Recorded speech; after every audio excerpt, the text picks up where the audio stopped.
There's this thing that happens, right? I mean, you've felt it, have you not? When you walk in total darkness, there's a tingle in your spine. You turn around and look and nothing's there. Is it just a tingle in your spine? For 25 years, I've heard a lot of stories. There were things that, we had heard, that there was a kid by the lake and he saw someone without a head running. You're seeing things, or, you're not sure what it is. Listening to some of their stories, I also cannot discount it.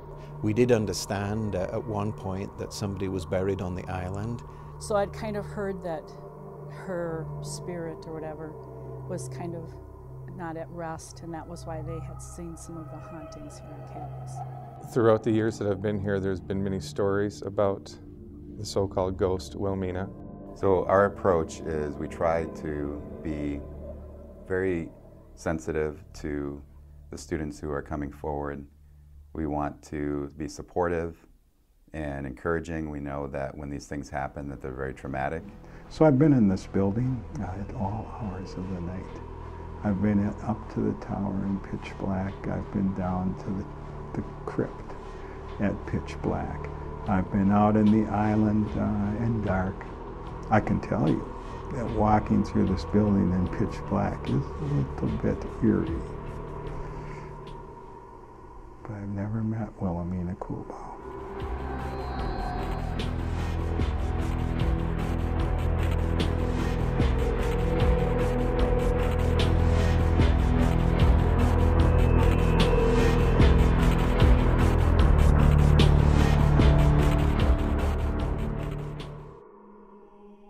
Wilhelmina, the Naz ghost. It goes way back. It was the dream of Bishop Thomas Grace, who was the third bishop to St. Paul. When he arrived here, he took a missionary journey up the Red River Valley. And when he returned to St. Paul, he made a decision that St. Paul had to have its own seminary. But it wasn't until 1923 when Archbishop Dowling had the idea to build Nazareth Hall.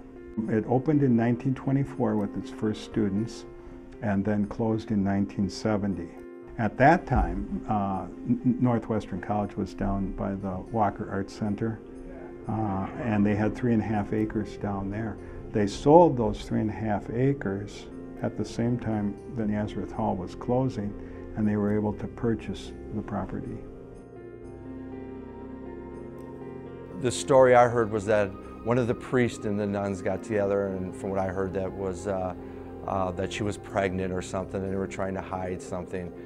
Wilhelmina Project developed a relationship with Archbishop Dowling, and they wrote letters. There were letters back and forth.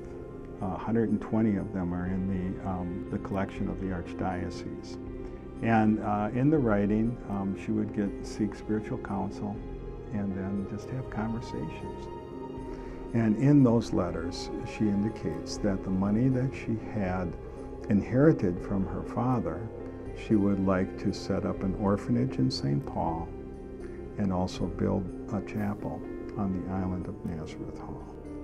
And that little chapel also serves as a crypt. It was designed as a crypt, and her request was that she would be buried there.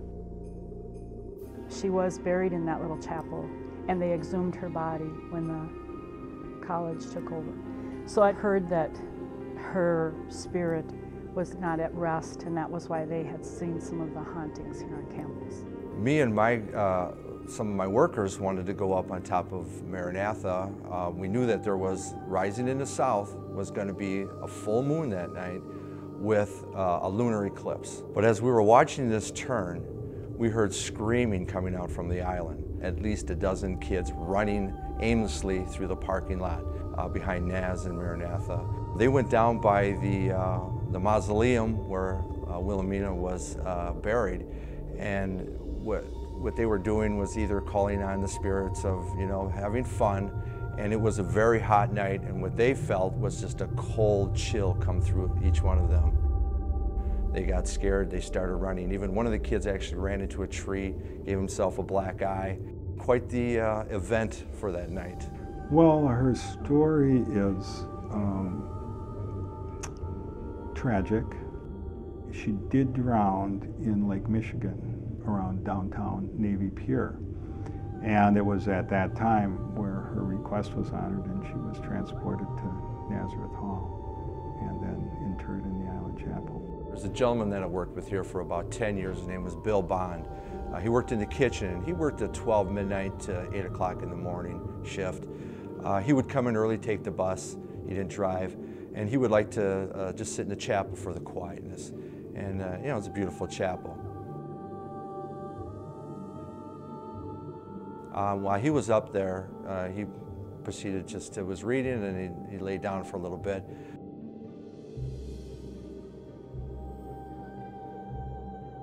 Security came through. It must have been around 11:30, and they locked the doors. And as you know, in the chapel, they chain them.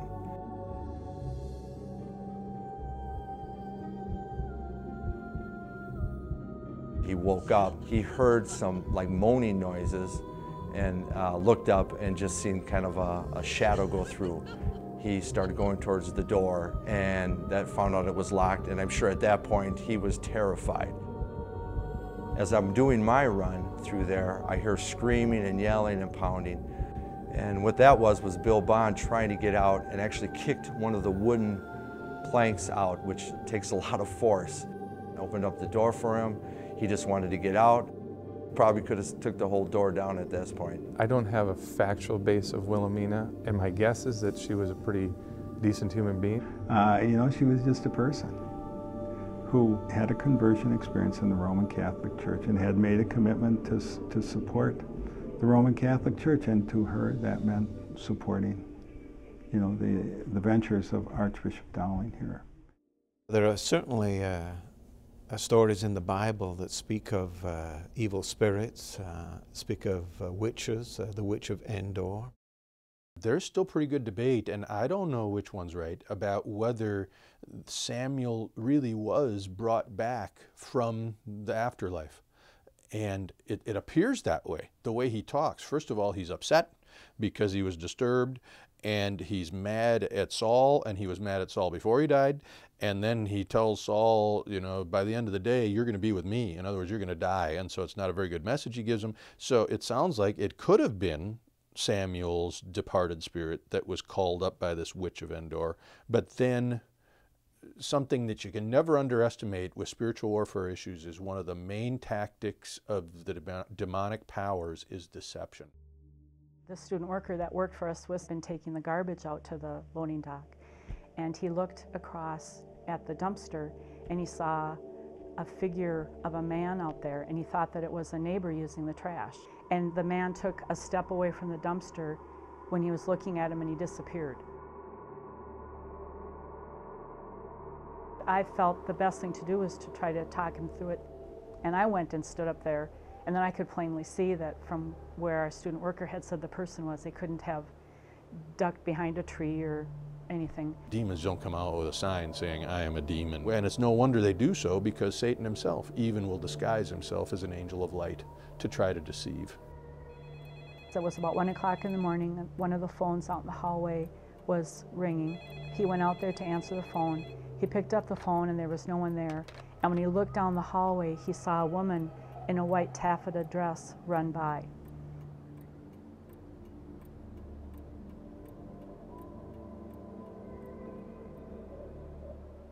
Now, we might say, did that really happen? It's just a rumor, but I will tell you this. I think demons are out to destroy us.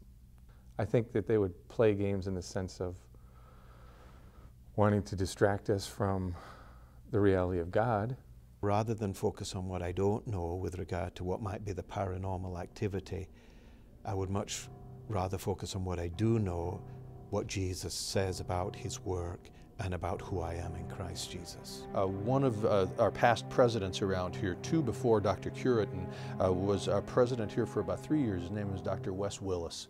During his tenure here, there were 3 or 4, again, of these kinds of manifestations or things happening on campus. There were 2 students who were down by the island, and they were hanging out on the bridge. And as they looked across the bridge, They saw a figure that was probably 8 feet tall, very clear figure coming across, ghost-like, coming toward them. And it was very, very dramatic, very alarming. They were terrified. Immediately the next day, they went to Dr. Willis, told him all about it. And so it was really quite remarkable that he called together the faculty and staff on campus to come together and pray against any kind of spiritual forces that were trying to establish themselves on campus. One of the groups was designated to go down to the island and pray specifically over that island area. It was really pretty remarkable. I've been around Northwestern a long time, and I'd never heard of anything like that taking place. Since 2000, the number of incidents, the number of students that have come to us is now few and far between. We as evangelicals, we're going to start with the scriptures. Otherwise, you're just all over the place. People tell stories. I mean, ghost stories, for crying out loud, that's what you tell around campfires to scare everybody, right? Because to me, ghosts are fantasy and demons are reality. I did grow up in the mission field in Micronesia. People in our church, for example, even elders, people I knew, would talk about having spiritual encounters, of seeing dead relatives standing there at their front door. We would look at that and say, no, actually that's a demonic presence that's taking the form of a relative.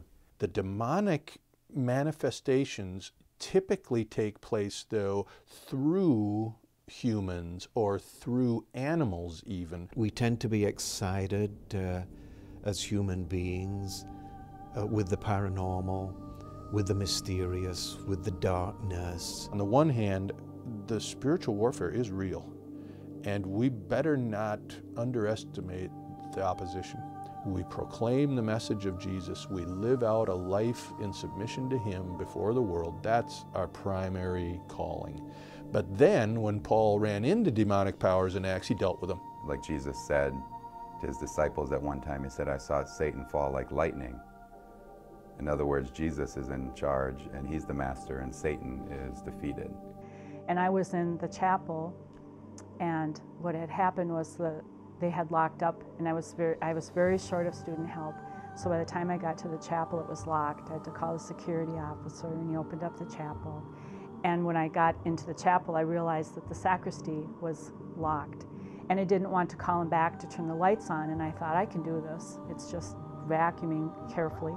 So I propped open the back doors, and I started from the back to the front, and I was meticulously vacuuming. And I got to the altar, and I was standing up there with my vacuum cleaner, and I felt this wave of fear about looking up at the balcony. And what I just said, Lord, I believe that You're bigger than all of these things and bigger than my fears.